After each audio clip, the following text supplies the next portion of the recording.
2022년 10월 6일 보문중앙교회 매일 성경 묵상을 시작하도록 하겠습니다. 오늘 함께 나눌 말씀은 사무엘하 11장 14절에서 27절까지의 말씀입니다. 아침이 되매 다윗이 편지를 써서 우리야의 손에 들려 요압에게 보내니 그 편지에 써서 이르기를 너희가 우리야를 맹렬한 싸움의 앞에 세워두고 너희는 뒤로 물러가서 그로 맞아 죽게 하라 하였더라. 요압이 그 성을 살펴 용사들이 있는 것을 아는 그곳에 우리야를 두니 그 성 사람들이 나와서 요압과 더불어 싸울 때에 다윗의 부하 중 몇 사람이 엎드러지고 햇사람 우리야도 죽으니라. 요압이 사람을 보내 그 전쟁의 모든 일을 다윗에게 보고할세 그 전령에게 명령하여 이르되 전쟁의 모든 일을 내가 왕께 보고하기를 마친 후에 혹시 왕이 노하여 내게 말씀하시기를 내가 어찌하여 성이 그처럼 가까이 싸웠느냐 그들이 성 위에 섰을 줄 알지 못하느냐 여룻베셋의 아들 아비멜렉을 쳐 죽인 자가 누구냐 여인 하나가 성에서 맷돌 윗짝을 그 위에 던짐에 그가 베스에서 죽지 아니하였느냐 어찌하여 성에 가까이 갔더니 하거든 내가 말하기를 왕의 종 햇사람 우리야도 죽었나이다 하라. 전령이 가까이 가서 다윗에게 이르러 요압이 그를 보낸 모든 일을 다윗에게 아뢰어 이르되 그 사람들이 우리보다 우세하여 우리를 향하여 들로 나오므로 우리가 그들을 쳐서 성문 거기까지 미쳤더니 활 쏘는 자들이 성 위에서 왕의 부하들을 향하여 쏘매 왕의 부하 중 몇 사람이 죽고 왕의 종 햇사람 우리야도 죽었나이다 하니 다윗이 전령에게 이르되 너는 요압에게 이같이 말하기를 이 일로 걱정하지 말라 칼은 이 사람이나 저 사람이나 삼키느니라 그 성을 향하여 더욱 힘써 싸워 함락시키라 하여 너는 그를 담임대하게 하라 하니 우리야의 아내는 그 남편 우리야가 죽었음을 듣고 그의 남편을 위하여 소리내어 우니라. 그 장례를 마침에 다윗이 사람을 보내 그를 왕궁으로 데려오니 그가 그의 아내가 되어 그에게 아들을 낳으니라. 다윗이 행한 그 일이 여호와 보시기에 악하였더라. 아멘. 여러분들은 성경이 매력적이라고 느껴지실 때가 있습니까? 생명의 책이라고 하는 이 성경을 저는 처음 완독했을 때 성경은 참으로 매력적이라는 것을 깨달았습니다. 그리고 하나님을 만나고 하나님을 알아갈 때 제 마음속에 확신이 하나 들었습니다. 만약 천국이 없어도 나는 후회하지 않을 것이다. 이유는 성경에 기록된 하나님은 진짜 하나님이라는 것이 제 마음에 감동으로 밀려왔습니다. 세상에 어떤 신도 하나님 같은 분은 없을 것입니다.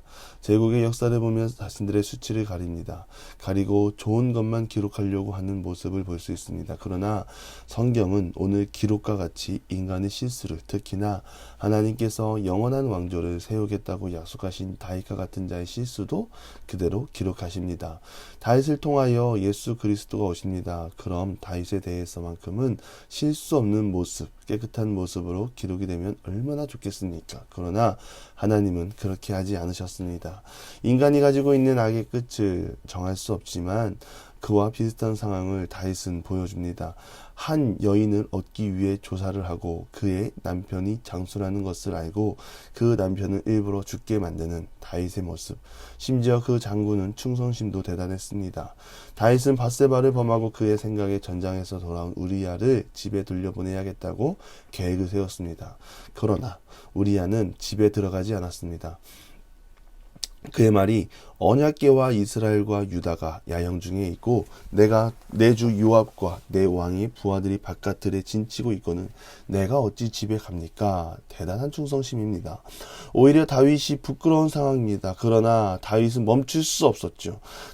다윗 나름대로는 엎어진 물을 빨리 주워 담아야 했으니까 온갖 생각이 잠겼을 것입니다. 그래서 죄가 무서운 것입니다. 다윗이 오늘 본문에 보면 요압 장군에게 편지를 씁니다. 우리야를 맹렬한 싸움 앞에 두고 너희는 뒤로 물러가 거기서 죽게 하라. 지금 다윗은 자신이 무엇을 하고 있는지 알 수도 있고 모를 수도 있습니다. 하지만 확실한 것은 다윗은 멈출 줄 모른다는 것입니다. 눈이 가려진 채 앞을 보고 달려가는 선택을 하고 있습니다. 내리막길에서 브레이크 고장난 차를 몰고 가는 것과 마찬가지입니다. 옳고 그른 것을 날마다 하나님께 묻고 구하던 다윗이 죄로 인해 하나님이 가려지고 악의 선봉에 서 있는 모습을 보여주고 있습니다. 다윗이 왜 이렇게 되었을까요? 탐욕에 눈이 멀었기 때문입니다. 욕심이 잉태한즉 죄를 낳고 죄가 장성한즉 사망을 낳느니라. 걷잡을 수 없는 죄로 인해 다윗이 선택한 길에서 사망을 예비한 자들의 삶과 동일한 모습으로 나아가는 것입니다. 앞전에 말씀드렸듯이 다윗하면 하나님께 묻고 구하는 자로 우리가 잘 알고 있습니다. 지난주 다윗이 하나님을 위해 집을 짓겠다고 했을 때 선지자 나단은 왕의 마음대로 좋은 대로 하라고 분명 하나님께서 기뻐하실 것이라고 말씀드렸는데 그만큼 다윗은 하나님께 구별된 사람이고 하나님의 편에 서 있는 사람이었습니다. 그러나 다윗은 죄의 눈이 가려 인간적인 연약함을 선택하고 만 것입니다. 그래서 감으로 하는 신앙생활이 참 무섭습니다. 손에 익은 것 같아 행동하지만 그 행동이 하나님의 뜻과 정반대의 길을 갈 수 있기 때문입니다. 그래서 기도하고 하나님의 뜻을 구하고 무엇보다 하나님께 붙잡힌 채로 살아가야 합니다. 붙잡힌 채로 살아간다면 우리에게 이러한 실수는 찾아올 리 없고 찾아온다 하더라도 능히 이겨낼 줄 믿습니다. 간절히 바라기는 탐욕의 눈이 멀어 죄의 노예가 되지 맙시다. 청년 때 리더십을 하면서 큰 유혹에 빠질 뻔한 적이 있습니다. 저희는 한성대학교 강당에서 예배를 드리는 청년 공동체였는데 헌금 개수를 하지 않습니까? 그럼 이 헌금 개수를 회계와 저 둘이서 기도하고 시작합니다. 그런데 이 친구가 좀 덜렁댑니다. 그래서 항상 기도하고 나면 뭘 가지러 갑니다. 그럼 저는 헌금을 꺼내고 기록을 합니다. 이 헌금을 분류별로 싹 다 해놓으면 현금 뭉치가 있습니다. 그런 생각을 하게 되죠. 야, 이거 한 장만 없어져도 티 안 나겠는데? 이거 있으면 이번 주 밥 굶을 일 없겠는데? 여러 가지 시나리오를 쓰다가 하나님께 두들겨 맞는 상상으로 그런 생각을 접었던 기억이 있습니다. 탐욕에 눈이 멀어 인간적인 선택을 했다면 더 큰 탐욕을 위해 더 악한 사람이 되었을 것입니다. 우리의 삶도 마찬가지입니다. 탐욕에 눈이 먼다면 그 자리 가운데 하나님이 보이지 않습니다. 사랑이 보이지 않고 하나님의 헤세드가 보이지 않습니다. 그저 원하는 것을 얻고자 물불 안 가리는 인생으로 사람들 앞에 서는 것입니다.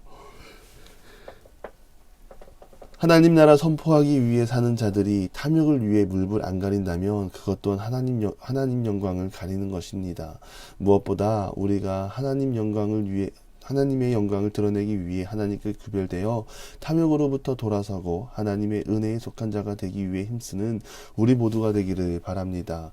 다윗은 요압에게 편지를 보내고 말합니다. 이 일로 걱정하지 말라. 칼은 이 사람이나 저 사람이나 삼키느니라. 요압 사령관에게 면죄부를 허용합니다. 너희 잘못이 아니라 너무 근심하지 말라는 것입니다. 다윗 또한 전쟁에서 우리아가 자연스럽게 전사한 것처럼 모든 책임을 떠넘기는 상황입니다. 더욱 힘써 싸우라는 말은 그동안 나의 목적을 위해 뒤로 한 걸음 빠져 있었으나 이제는 그 목적을 이루었기 때문에 승리를 가져오라는 말입니다. 여러분, 이게 정말 성경에서 무엇보다 다윗을 통해 영원한 왕국을 세우시겠다는 하나님의 계획이 맞나 싶을 정도로 하나님은 다윗의 악함을 고발합니다. 저는 이 말씀을 묵상하면서 한 가지 깨닫는 사실이 있습니다.